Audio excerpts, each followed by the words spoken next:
of those shows on TV where folks go and like try to buy a tiny house?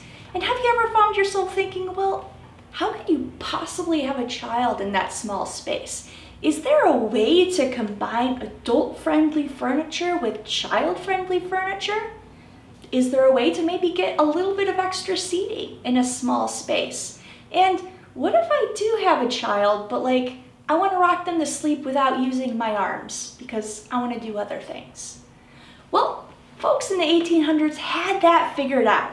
This is a cradle settee. We first see them advertised in 1810, but it is entirely possible that individuals were making and using them even earlier, maybe in the 1700s.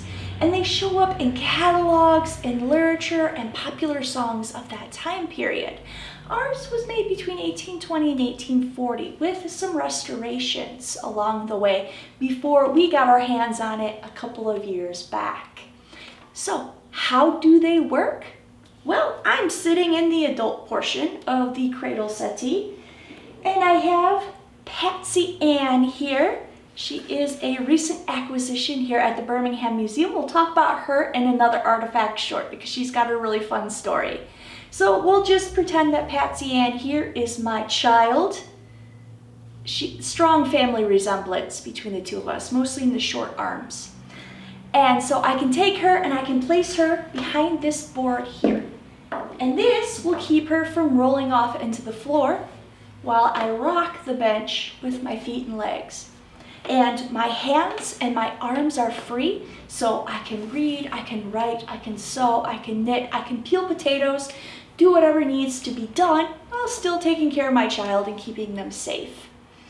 So the constant struggle with parents both having to keep their child healthy and happy and entertained while still carving out a little bit of time for managing their own households or possibly for leisure is something that parents have known for centuries. And this is the 1800s version of being able to do that.